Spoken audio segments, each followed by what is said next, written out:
ഓം ശ്രീരാമചന്ദ്രായ നമഃ.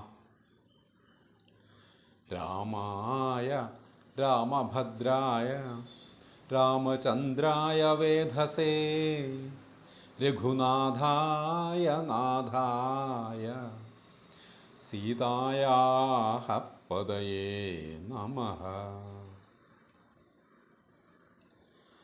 ഇന്ന് കർക്കടകം 1. വീണ്ടും ഒരു രാമായണ മാസം സമാഗതമായിരിക്കുകയാണ്. കളരി സ്പന്ദനത്തിൻ്റെ നേതൃത്വത്തിൽ ശ്രീരാമനാമം അഭ്യുന്നതി മന്ത്രം എന്ന പേരിൽ 8ാമത് രാമായണ പാരായണ യജ്ഞം ആരംഭിക്കുകയാണ്. ഈ സാഹചര്യത്തിൽ രാമായണത്തെക്കുറിച്ചും രാമകഥയെക്കുറിച്ചുമൊക്കെ നമുക്കൊന്ന് ചിന്തിക്കാം. രാമായണത്തെക്കുറിച്ചോ രാമകഥകളെക്കുറിച്ചോ ഒന്നും നമുക്ക് ആരും പറഞ്ഞു തരേണ്ട കാര്യമില്ല. രാമായണം നമ്മുടെ രക്തത്തിൽ അലിഞ്ഞു ചേരുന്നതാണ്, നമ്മുടെ മനസ്സിൽ, നമ്മുടെ ഹൃദയത്തിൽ അലിഞ്ഞു ചേർന്നിരിക്കുന്നതാണ്, ഇഴചേർന്ന് കിടക്കുന്നതാണ് രാമായണവും രാമകഥയൊക്കെ. എന്നാലും ഈ രാമായണ മാസത്തിൽ നമുക്ക് രാമകഥയെക്കുറിച്ച് ചിന്തിക്കുമ്പോൾ നമുക്ക് എന്താണ് രാമായണം, എന്തിനാണ് രാമായണം എന്നുള്ള കാര്യങ്ങളൊക്കെ ഒന്ന് ആലോചിക്കുന്നത് നന്നായിരിക്കും. രാമായണം നമുക്കറിയാവുന്നതുപോലെ രാമൻ്റെ അയനമാണ് രാമായണം. എന്നാൽ രാമൻ്റെ അയനം മാത്രമല്ല, സീതയുടെ അയനം കൂടിയാണെന്ന് പറയും, രാമയുടെ അയനം കൂടിയാണെന്ന് പറയും. എന്നാൽ അതിലപ്പുറം രാമൻ്റെ അയനം എന്ന് പറയുന്നത് രാമനിലേക്കുള്ള അയനം കൂടിയാണ്. രാമായണം എന്ന വാക്കിന് രാമനിലേക്കുള്ള അയനം എന്നുകൂടി അർത്ഥമുണ്ട്. അപ്പോൾ ഈ രാമൻ സാക്ഷാത് ഈശ്വരനിലേക്കുള്ള യാത്ര എന്നർത്ഥം. അപ്പോൾ രാമായണം എന്ന് പറഞ്ഞാൽ ഈശ്വരനിലേക്കുള്ള യാത്ര എന്നർത്ഥം. അതാണ് അതിൻ്റെ പ്രസക്തിയും. നമ്മളിവിടെ കർക്കിടക മാസം 1 മുതൽ 31 വരെ രാമായണ മാസം ആചരിക്കുക എന്ന് പറഞ്ഞാൽ അതിനർത്ഥം ഒരു മാസമെങ്കിലും നമ്മൾ ഈശ്വരനിലേക്ക് യാത്ര ചെയ്യുക എന്നുള്ളതാണ്. ഈ ഈശ്വരനിലേക്ക് യാത്ര ചെയ്യാൻ ഏതെങ്കിലും ഒരു മാസം തിരഞ്ഞെടുക്കേണ്ട കാര്യമില്ല. നമുക്കറിയാം, എല്ലാ മാസവും എല്ലാ ദിവസവും നമ്മൾ ഈശ്വരനിലേക്ക് തന്നെ യാത്ര ചെയ്തുകൊണ്ടിരിക്കണം. എങ്കിലും ഒരു മാസമെങ്കിലും നമ്മൾ ഈശ്വരനിലേക്ക് യാത്ര ചെയ്യാൻ വേണ്ടി മാറ്റിവെക്കുന്നു എന്നുള്ളതാണ് രാമായണ മാസ ആചരണത്തിൻ്റെ പ്രസക്തിയും ആവശ്യകതയും. നമുക്ക് ഈ കർക്കിടക മാസം 1 മുതൽ 31 വരെ രാമായണ മാസമായിട്ട് ആചരിക്കുകയാണ്. രാമായണത്തിൻ്റെ രാമായണത്തിൻ്റെ വിവിധ ഭാഗങ്ങൾ, പ്രസക്തമായ ഭാഗങ്ങളും എല്ലാം നമ്മൾ പാരായണം ചെയ്ത് ആ രാമായണം നൽകുന്ന രാമസുധ അമൃതം നമ്മൾ നുകരുകയാണ് ഈ ഒരു മാസം. അങ്ങനെ നമ്മൾ രാമായണ മാസമായിട്ട് ആചരിക്കുന്നു. ഈ രാമായണ മാസം ആചരിക്കുമ്പോൾ നമ്മൾ ഈശ്വര മാസം ആചരിക്കുന്നു നമ്മൾ പറഞ്ഞു. ഈശ്വരനിലേക്ക് മനസ്സ് ഈശ്വരാഭിമുഖമാക്കി തീർക്കുന്നു. ഈ സുഖലോലുപതയുടെയും അധികാരമോഹങ്ങളുടെയും മറ്റ് ഭൗതിക ലോകത്ത് നിന്ന് ഒരു നിമിഷത്തേക്കെങ്കിലും നമ്മൾ ഈശ്വരീയ ലോകത്തേക്ക്, ഈശ്വരനിലേക്ക് നമുക്കൊന്ന് കണ്ണുപായിക്കാൻ കഴിയുക എന്ന് പറഞ്ഞാൽ അത് ഏറെ ശ്രേയസ്കരമാണ്. നമ്മൾ മുന്നോട്ടുള്ള ജീവിതപാതയിൽ ഏറെ വെളിച്ചം പകരുന്നതായിരിക്കും നമ്മളെ ഈ ഈശ്വരനിലേക്കുള്ള യാത്ര അഥവാ രാമായണം എന്നർത്ഥം. അതുകൊണ്ടാണ് ഒരു മാസമെങ്കിലും രാമായണ പാരായണം നടത്തുക, രാമായണ മാസമായിട്ട് ആചരിക്കുക എന്ന് പറയുമ്പോൾ അത് നമ്മൾ ഇന്നത്തെ ലോകത്ത് പ്രത്യേകിച്ചും അത്യാവശ്യമായി മാറുന്നത്. നമ്മൾ രാമായണം നമുക്കറിയാം, അധ്യാത്മരാമായണം കിളിപ്പാട്ടാണ്. തുഞ്ചത്താചാര്യൻ രചിച്ച അധ്യാത്മരാമായണം കിളിപ്പാട്ടാണ് നമ്മൾ കർക്കിടക മാസത്തിലെ സാധാരണ പാരായണ രൂപത്തിൽ പാരായണം ചെയ്യുന്നതും ആചരണ രൂപത്തിൽ നിർവഹിക്കുന്നതും. സാക്ഷാത് വാൽമീകി മഹർഷി എഴുതിയ വാൽമീകി രാമായണം നമ്മുടെ മുന്നിലുണ്ട്. അതിലെ തത്വങ്ങൾ, അതിലെ സാരസർവസ്വം തന്നെ ലളിതമായ മലയാളത്തിലാക്കി നമുക്ക് തുഞ്ചത്താചാര്യൻ സമ്മാനിച്ചതാണ് അധ്യാത്മരാമായണം കിളിപ്പാട്ട്. വാൽമീകി രാമായണത്തിൻ്റെ യഥാതഥമല്ല, സംസ്കൃതത്തിൽ തന്നെയുള്ള അധ്യാത്മരാമായണമാണ് എഴുത്തച്ഛൻ അധ്യാത്മരാമായണം കിളിപ്പാട്ടായിട്ട് നമുക്ക് മുന്നിൽ അവതരിപ്പിച്ചിരിക്കുന്നത്. ഈ സാഹചര്യത്തിൽ നമ്മൾ വാൽമീകിയുടെ രാമായണത്തെയും അധ്യാത്മരാമായണത്തെയും ഒന്ന് താരതമ്യം ചെയ്യുന്നത് കൂടി നല്ലതാണ്. ഈ രാമായണം നമ്മൾ ഇതിഹാസമാണ്. 2 ഇതിഹാസങ്ങളാണ് നമുക്കുള്ളത്, രാമായണവും മഹാഭാരതവും. ഈ രാമായണം സത്യപരിപാലനത്തിന് പ്രാധാന്യം കൊടുക്കുമ്പോൾ മഹാഭാരതം ധർമ്മപരിപാലനത്തിന് പ്രാധാന്യം കൊടുക്കുന്നു. സത്യവും ധർമ്മവും നീതിയും എല്ലാം ഇതിഹാസങ്ങളിലും പുരാണങ്ങളിലും എല്ലാം വരുന്നു. അതിൻ്റെ കാതലായ മൂല്യങ്ങൾ തന്നെയാണ്. എങ്കിൽ പോലും സത്യപരിപാലനത്തിന് പ്രാധാന്യം കൊടുത്തുകൊണ്ട് രാമായണവും ധർമ്മത്തിന് പ്രാധാന്യം കൊടുത്തുകൊണ്ട് മഹാഭാരതവും രചിക്കപ്പെട്ടു എന്ന് പൊതുവേ പറയാറുണ്ട്. അങ്ങനെ സത്യത്തിൻ്റെ സത്യപരിപാലനമാണ് രാമായണത്തിൻ്റെ പ്രധാന ലക്ഷ്യം, പ്രധാന ഉദ്ദേശം എന്ന് പറയാം. ഈ സത്യം എന്ന് പറഞ്ഞാൽ സത്യം ഈശ്വരൻ തന്നെയാണ്. ഈശ്വരൻ തന്നെയാണ് സത്യം. ആ ഈശ്വരനെ പരിപാലിക്കുക, അല്ലെങ്കിൽ ഈശ്വരനെ രക്ഷിക്കുക എന്നല്ല, ഈശ്വരനിലേക്ക് നമ്മുടെ മനസ്സിനെ എത്തിക്കുക, ഈശ്വരീയമായി നമ്മുടെ മനസ്സിനെ പരിപാലിക്കുക എന്നുകൂടിയാണ് രാമായണ മാസ ആചരണം കൊണ്ട് നമ്മൾ ഉദ്ദേശിക്കുന്നത്. വാൽമീകി രാമായണത്തിൽ വാൽമീകി നാരദനോട് ചോദിക്കുന്നുണ്ട്, കൊന്വസ്മിൻ സാമ്പ്രതം ലോകേ ഗുണവാൻ കശ്ച വീര്യവാൻ ധർമ്മജ്ഞശ്ച കൃതജ്ഞശ്ച സത്യവാക്യോ ദൃഢവ്രത.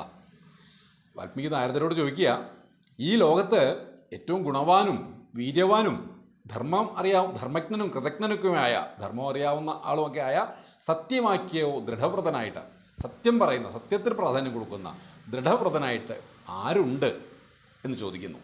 ആ ഒരു ചോദ്യമാണ് വാൽമീകി രാമായണത്തിന് മുഴുവൻ വഴി തുറക്കുന്നത്.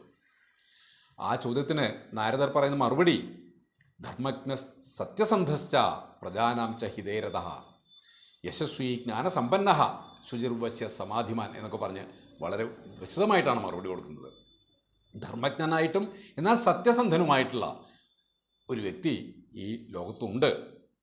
ആ വ്യക്തിയെക്കുറിച്ച് ഞാൻ പറഞ്ഞു തരാം. ആ വ്യക്തി, അങ്ങനെയുള്ള വ്യക്തി ആരെന്നാണ് ചോദ്യം വാൽമീകിയുടെ. ആ വ്യക്തി ഇക്ഷ്വാകുവംശപ്രഭോ രാമോ നാമ ജനേശ്വത, ഇക്ഷ്വാകുവംശപ്രഭുവനായ ഇക്ഷ്വാകുവംശത്തിൽ ജനിച്ച രാമനല്ലാതെ മറ്റാര്, രാമൻ തന്നെ എന്ന് പറഞ്ഞ് ഒരു മര്യാദാ പുരുഷോത്തമനായ ഏറ്റവും നല്ല വ്യക്തിയായ, സത്യസന്ധനായ ധർമ്മജ്ഞനായ വ്യക്തി ആരെന്ന ചോദ്യത്തിന്, മര്യാദാ പുരുഷോത്തമനായ വ്യക്തി ആരെന്ന ചോദ്യത്തിന് രാമൻ എന്ന മറുപടി നാരദർ കൊടുക്കുന്നു.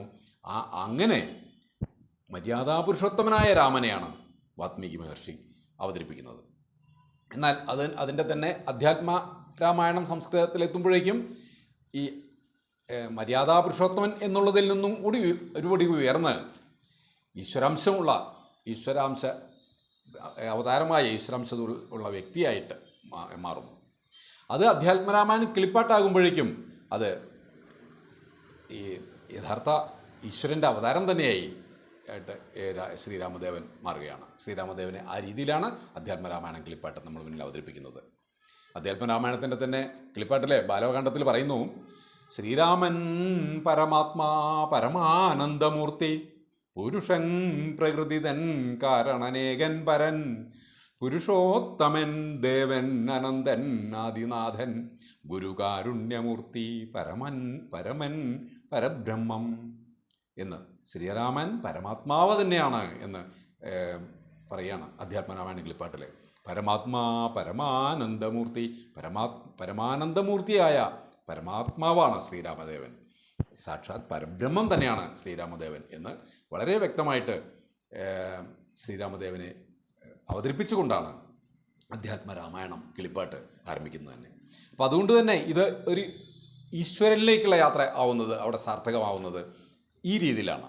അധ്യാത്മരാമായണം കിളിപ്പാട്ട് ഈശ്വരനെ അവതരിപ്പിക്കുന്ന ഇതിഹാസമാണ് എന്നുള്ളിടത്താണ്.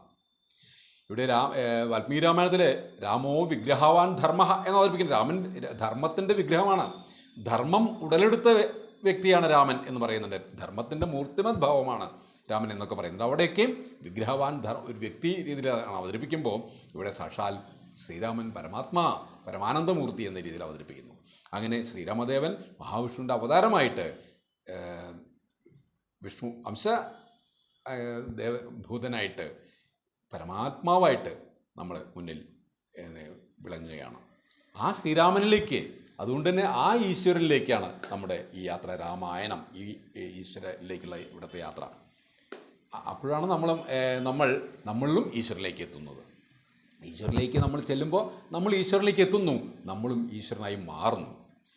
ഈ ഭൗതിക ലോകത്തെ എല്ലാ കിടമത്സരങ്ങളും മാറ്റിവെച്ച് നമ്മൾ ആധ്യാത്മിക ലോകത്തെ ഈശ്വരീയ തുല്യമായ ആ അനുഭൂതിയിലേക്ക് നമ്മൾ മാറുമ്പോഴാണ് നമ്മളും യഥാർത്ഥ വ്യക്തിയാകുന്ന, യഥാർത്ഥ മനുഷ്യനാകുന്നത്. നമ്മൾ ഈശ്വരനാകുന്നു, നല്ല ഈശ്വരനിലേക്ക് എത്തുമ്പോൾ നമ്മൾ നല്ല മനുഷ്യനായി മാറുകയാണ് ചെയ്യുന്നത്. ഈ രാമായണത്തിൻ്റെ അധ്യാത്മരാമായണം ഇത്രയും കാണ്ഡങ്ങളും ഇത്രയധികം ശ്ലോകങ്ങളും ഈരടികളുമുള്ള ഈ രാമായണത്തിലൂടെ എന്തെല്ലാം എത്രയെത്ര നീതിസാര തത്വങ്ങളാണ്, ഉപദേശങ്ങളാണ്, പരമാത്മ തത്വങ്ങളാണ്, വേദാന്ത സാര സംഗ്രഹങ്ങളാണ് നമുക്ക് മുന്നിൽ കിളിപ്പാട്ട് രൂപത്തിൽ രാമായണ കിളിപ്പാട്ടുകാരനായ എഴുത്തച്ഛൻ നമുക്ക് അവതരിപ്പിക്കുന്നത്. അതിൽ തന്നെ ബാലകാണ്ഡത്തിൽ പറയുന്നു, സർവവേദാന്തസാര സംഗ്രഹം രാമതത്വം ദിവ്യനാം ഹനുമാനോട് ഉപദേശിച്ചതെല്ലാം എന്ന്. സർവവേദാന്തസാര സംഗ്രഹമാണ് രാമതത്വം എന്ന് പരമശിവൻ പാർവതിയോട് പറഞ്ഞു കൊടുക്കുകയാണ് അധ്യാത്മരാമായണം കിളിപ്പാട്ടിൽ അവതരിപ്പിക്കുന്നത്. അങ്ങനെയാണ്.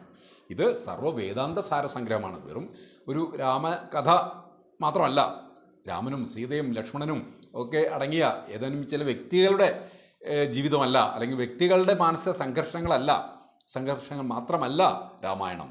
ഈ അധ്യാത്മരാമായണം എന്ന് പറയുന്നത് സർവവേദാന്തസാര സംഗ്രഹം രാമതത്വം, എല്ലാ വേദാന്തങ്ങളുടെയും സാരസർവസ്വമാണ് ഈ ശ്രീരാമതത്വം എന്ന് അധ്യാത്മരാമായണത്തിൽ തന്നെ പറയുകയാണ്.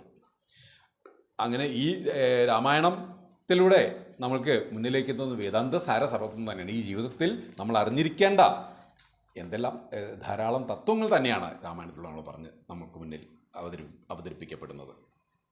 എങ്ങനെ നന്നായി ജീവിക്കണം, നല്ല മനുഷ്യനായി എങ്ങനെ ജീവിക്കണം, അതിനുള്ള വഴികൾ. ഏതാനും നമ്മൾ വാൽമീകിയുടെ ആത്മകഥാഭാഗത്ത് അയോധ്യാകാണ്ഡത്തിൽ പറയുന്നു, താൻ നിരന്തരം ചെയ്യുന്ന കർമ്മങ്ങൾ താൻ അനുഭവിച്ചിടുകെന്നേ വരൂ എന്ന് വാൽമീകിയുടെ ഭാര്യയും മക്കളും പറയുന്ന വരികളായിട്ടാണ് അവതരിപ്പിച്ചിരിക്കുന്നത്. എങ്കിലും രാമായണം നമുക്ക് മുന്നിൽ വയ്ക്കുന്ന അനേകം നൂറുകണക്കിന് ആയിരക്കണക്കിന് ജീവിത തത്വങ്ങളിൽ ഒന്ന് മാത്രമാണിത്. താൻ നിരന്തരം ചെയ്യുന്ന കർമ്മങ്ങൾ താൻ അനുഭവിച്ചിടുകെന്നേ വരുമെന്ന്. കർമ്മഫലമെന്ന വലിയൊരു സിദ്ധാന്തത്തെ വെറും ഈരടികളിലാക്കി എഴുത്തച്ഛൻ നമുക്ക് മുന്നിൽ അവതരിപ്പിച്ചിരിക്കുകയാണ്. നമ്മൾ ചെയ്യുന്ന കർമ്മങ്ങൾക്ക് നമ്മൾ ഫലം അനുഭവിച്ചേ മതിയാകൂ, അത് നമ്മൾ തന്നെ അനുഭവിച്ചേ മതിയാകൂ എന്ന് വ്യക്തമായിട്ട് വാൽമീകിയുടെ കഥ നമ്മളോട് പറയുന്നുണ്ട്. താൻ നിരന്തരം ചെയ്യുന്ന കർമ്മങ്ങൾ താൻ അനുഭവിച്ചിടുവെന്നേ വരൂ എന്ന്. അതുപോലെ ലക്ഷ്മണോപദേശം ഉൾപ്പെടെ ഭരതാനയനം തുടങ്ങിയ വിവിധ ഭാഗങ്ങളിൽ ജീവിതത്തിൻ്റെ വിവിധ കാര്യങ്ങൾ, ജീവിതത്തിൽ നമ്മൾ അറിഞ്ഞിരിക്കേണ്ട തത്വങ്ങളാണ് രാമായണം നമുക്ക് പറഞ്ഞു തരുന്നത്. ലക്ഷ്മണോപദേശത്തിൽ പറയുകയാണ്, ഭോഗങ്ങളെല്ലാം ക്ഷണപ്രഭാചഞ്ചലം വേഗേന നഷ്ടമായുസ്വമോർക്ക നീ വന്യസന്തപ്തലോഹസ്ഥാംബുബിന്ദുനാ സന്നിഭം മർത്യജന്മം ക്ഷണഭംഗുരം. എത്ര വലിയ തത്വമാണ് ഒരു രണ്ട് ഈരടികളായിട്ട് രാമായണം നമുക്ക് പറഞ്ഞു തരുന്നു നോക്കാം. ഭോഗങ്ങളെല്ലാം ക്ഷണപ്രഭാചഞ്ചലം. ഈ സുഖഭോഗങ്ങൾ നമ്മൾ ഇന്ന് കാണുന്ന പണം, പ്രതാപം, ഐശ്വര്യം, അധികാരം, സമ്പത്ത്, സൗന്ദര്യം തുടങ്ങിയ എല്ലാ സുഖഭോഗ സാധനങ്ങളും ഭോഗങ്ങളെല്ലാം ക്ഷണപ്രഭാചഞ്ചലം. ഇതെല്ലാം ക്ഷണപ്രഭ പോലെ ചഞ്ചലമാണ്, ഒരു മിന്നൽക്കൊടി പോലെയുള്ളൂ. വേഗേന നഷ്ടമായുസ്സുമോർക്ക നീ. ഈ ആയുസ്സും വേഗേന നഷ്ടപ്പെട്ടുകൊണ്ടിരിക്കുകയാണ്, അതിവേഗത്തിൽ കുറഞ്ഞുകൊണ്ടിരിക്കുകയാണ്, നഷ്ടപ്പെട്ടുകൊണ്ടിരിക്കുകയാണ്. വന്യസന്തപ്തലോഹസ്ഥാംബുബിന്ദുനാ സന്നിഭം മർത്യജന്മം ക്ഷണഭംഗുരം. വന്യസന്തപ്തലോഹസ്ഥ അംബുബിന്ദുനാ സന്നിഭം. ഈ മർത്യജന്മം, ഈ മനുഷ്യജന്മം എന്ന് പറയുന്നത് വന്യസന്തപ്തമായ ചുട്ടുപഴുത്ത ലോഹത്തിലെ ചുട്ടുപഴുത്ത ഇരുമ്പുതണ്ടിൽ വീഴുന്ന ഒരു അമ്പുബിന്ദു പോലെ, ഒരു വെള്ളത്തുള്ളി പോലെ, ഒരു ജലബിന്ദു പോലെ മാത്രം, അത്രയും ക്ഷണഭംഗുരമാണ്. നേരത്തേക്ക് മാത്രമുള്ള ചുട്ടുപഴുത്ത ഇരുമ്പിൽ ഒരു തുള്ളി വെള്ളം വീണാൽ നമുക്കറിയാം അത് ഒരു നിമിഷം പോലും നിൽക്കില്ല, അത് ആവിയായി പോകുന്നു. അത്രയേ ഉള്ളൂ നമ്മുടെ ഈ മർത്യജന്മം എന്ന് വളരെ വ്യക്തമായിട്ട് ലക്ഷ്മണോപദേശത്തിൽ ശ്രീരാമദേവൻ പറയുകയാണ്. അങ്ങനെ ശ്രീരാമദേവൻ ഈ രാമായണത്തിലുടനീളം ആയിട്ട് ഈ സമൂഹത്തിന്, ലോകത്തിന്, ജനതതിക്ക് നൽകുന്ന ഉപദേശങ്ങൾ തന്നെ ആയിരക്കണക്കിനാണ്. നമ്മുടെ എല്ലാം ജീവിതം മുന്നോട്ട് കൊണ്ടുപോകാനുള്ള വഴികൾ തന്നെയാണ്. അതുകൊണ്ടൊക്കെ തന്നെയാണ് രാമായണം വായിക്കണം, രാമായണം പാരായണം ചെയ്യണം, രാമായണത്തിലെ തത്വങ്ങൾ നമ്മുടെ ജീവിതത്തിലേക്ക് പകർത്തണം എന്നൊക്കെ പറയുന്നത്. അതുകൊണ്ട് തന്നെയാണ് രാമായണ മാസം ആചരിക്കേണ്ടതിൻ്റെ ആവശ്യം വരുന്നത്. രാമായണ മാസാചരണം പോലെയുള്ള പദ്ധതികളില്ലെങ്കിൽ വെറുതെ ഒരു പുസ്തകം വായിക്കുന്ന രീതിയിൽ വായിച്ചു പോകും ഒരു പക്ഷേ രാമായണം. പക്ഷേ ഇത് അങ്ങനെ വായിക്കേണ്ട, രാമായണം വെറുതെ വായിച്ച് മാറ്റിവെക്കേണ്ടതുള്ളതല്ല. രാമായണത്തെ നമ്മൾ ഉൾക്കൊള്ളണം, വായിച്ച് തള്ളാനുള്ളതല്ല. അത് വായിച്ച് അതിൽ രാമകഥ നമ്മളുള്ളിലേക്ക് നമ്മൾ സ്വീകരിക്കണം, ഉള്ളിലെടുക്കണം. അതിൻ്റെ കഥ മുഴുവൻ നമ്മൾ ജീവിതത്തിൽ പകർത്തണം. എങ്കിലേ രാമായണ പാരായണം അതിൻ്റെ സാർത്ഥകം ആവുള്ളൂ എന്നർത്ഥം. ഈ രാമായണത്തിൻ്റെ മഹാത്മ്യത്തെ, രാമായണം എന്തിനു വായിക്കണം, എന്താണ് രാമായണം എന്നൊക്കെ രാമായണത്തിൽ തന്നെ, അധ്യാത്മരാമായണത്തിൽ തന്നെ പറയുന്നുണ്ട്. രാമായണ മഹാത്മ്യം എന്നുള്ള ഭാഗത്ത് എഴുത്തച്ഛൻ പറയാണ്, അധ്യാത്മപ്രദീപകം അത്യന്തം രഹസ്യം ഇത് അധ്യാത്മരാമായണം മൃത്യുശാസന പ്രോക്തം അധ്യയനം ചെയ്തിടും മർത്യജന്മികൾക്കെല്ലാം മുക്തി സിദ്ധിക്കും അത് അസന്നിഗ്ധമിജന്മം കൊണ്ടേ എന്ന്. അധ്യാത്മപ്രദീപകമാണ് ഈ രാമായണം എന്ന് പറയുന്നത്. അധ്യാത്മപ്രദീപകമാണ്, അധ്യാത്മ വെളിച്ചമാണ്, അധ്യാത്മപ്രദീപകം. ആധ്യാത്മിക വെളിച്ചം നമ്മളിലേക്ക് പകരുന്ന ഒന്നാണ് രാമായണം എന്ന്. ഇത് അധ്യാത്മരാമായണം മൃത്യുശാസന പ്രോക്തം അധ്യയനം ചെയ്തിടും മർത്യജന്മികൾക്കെല്ലാം മുക്തി സിദ്ധിക്കും. ഇത് അധ്യയനം ചെയ്താൽ മുക്തി സിദ്ധിക്കുമെന്ന്. രാമായണം പാരായണം ചെയ്താൽ നമുക്ക് മോചനം ലഭിക്കും. എന്തിൽ നിന്നാണ് മോചനം ലഭിക്കുന്നത്? ഈ ലോകത്തുനിന്ന് മോചനം ലഭിച്ച് മറ്റൊരു ലോകത്തേക്ക് എത്തുന്നല്ല ഉദ്ദേശിക്കുന്നത്. നമ്മുടെ ദുരിതങ്ങളിൽ നിന്ന്, ദുഃഖത്തിൽ നിന്ന്, മോഹപാരാവാരങ്ങളിൽ നിന്ന് ഒക്കെ നമുക്ക് മോചനം ലഭിക്കും. നമ്മൾ ദുഃഖത്തിൽ നിന്നും മോചനം ലഭിച്ച് സുഖത്തിലേക്ക് എത്തുന്നു, നഷ്ടത്തിൽ നിന്നും മോചനം ലഭിച്ച് ലാഭത്തിലേക്ക് എത്തുന്നു, ദുരിതങ്ങളിൽ നിന്ന് മോചനം ലഭിച്ച് സുഹൃതത്തിലേക്ക് എത്തുന്നു, ഇരുട്ടിൽ നിന്ന് മോചനം ലഭിച്ച് വെളിച്ചത്തിലേക്ക് എത്തുന്നു. അങ്ങനെ എല്ലാ ദുഷ്ട ചിന്താഗതിയിൽ നിന്നും, ദുഷ്ടതകളിൽ നിന്നും മോചനം ലഭിച്ച് നന്മയിലേക്ക്, തിന്മയിൽ നിന്ന് നന്മയിലേക്കുള്ള മോചന വഴിയാണ് രാമായണം എന്ന് രാമായണത്തിൽ തന്നെ, അധ്യാത്മരാമായണത്തിൽ തന്നെ പറയുകയാണ്.